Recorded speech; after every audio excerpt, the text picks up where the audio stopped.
रामपुर नाम का एक छोटा सा गांव था जहां लोग साधारण जीवन जीते थे, पर आपस में मेल जोल और सहयोग की भावना आज भी जिंदा थी। इसी गांव में रहता था हरिदत्त का परिवार।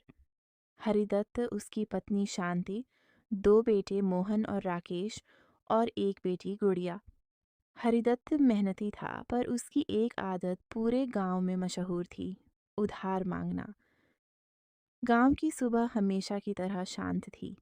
पक्षियों की चहचहाहट के बीच हरिदत्त खाट से उठे ही बुदबुदाने लगे। आज राशन खत्म हो जाएगा। देखना पड़ेगा किससे बात की जाए। शांति चूल्हे के पास बैठी थी।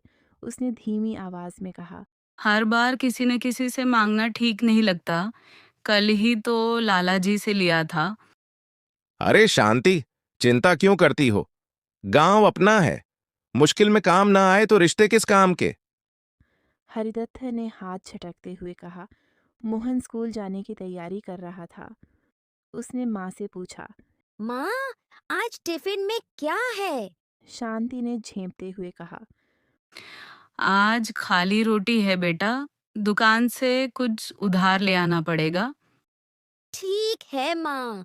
मास्टर जी भी कहते हैं कि जरूरत में मदद मांगना बुरा नहीं। मोहन ने मासूमियत से कहा। शांति चुप हो गई, लेकिन उसका मन भारी था। हरिदत्त सीधा बनिया लाला की दुकान पहुंचा। लाला जी, थोड़ा आटा और तेल लिख दीजिए। फसल आते ही चुका दूंगा। लाला ने हिसाब की कॉपी पलटते हुए कहा। हरिदत्त, पिछला हिसाब तो अब तक साफ नहीं हुआ। अरे लाला जी, आप तो अपने हो। हरिदत्त मुस्कुराया। लाला ने गहरी सांस ली और सामान दे दिया, लेकिन चेहरे पर परेशानी साफ थी। घर लौटते वक्त रास्ते में मुखिया मिले। मुखिया ने गंभीर स्वर में कहा। हरिदत्त, सब ठीक तो है? हाँ मुखिया जी, बस थोड़ी तंगी है। तंगी सबके यहाँ आती है, पर उधार को सहारा बनाना ठीक नहीं। हरिदत्त ने बात टाल दी। जगह फुसफुसाहट होने लगी। इनसे पैसे मांगो मत, बस लेने आते हैं, लौटाने का नाम नहीं। एक दिन पंचायत में बात उठी। हरिदत्त, गांव में कई लोग परेशान हैं। तुम उधार लेते हो पर लौटाते नहीं। मुखिया ने कहा। हरिदत्त गुस्से में बोला। मैं हूं, धोखेबाज नहीं। एक बुजुर्ग बोले। बेटा, नियत और व्यवहार दोनों दिखते हैं। उस दिन हरिदत्त अपमानित होकर लौटा। घर आकर शांति बोली। अब समझ लो, बच्चों पर असर पड़ रहा है। कुछ दिनों बाद शांति बीमार पड़ गई। डॉक्टर ने कहा। इलाज जरूरी है, देर मत करो। हरिदत्त घबराया हुआ बोला। मैं अभी पैसे का इंतजाम करता हूं। वह एक एक दरवाजे पर गया। भाई, इस बार मजबूरी है। अब संभव नहीं, माफ करना। शाम को खाली हाथ लौटकर वह चारपाई पर बैठ गया। शांति ने धीमे से पूछा। किसी ने मदद की? हरिदत्त की आंखें भर आईं। नहीं, सब सही थे। मोहन बोला। पापा, आज स्कूल में दोस्तों ने कहा कि हम उधारी वाले हैं। हरिदत्त का सिर झुक गया।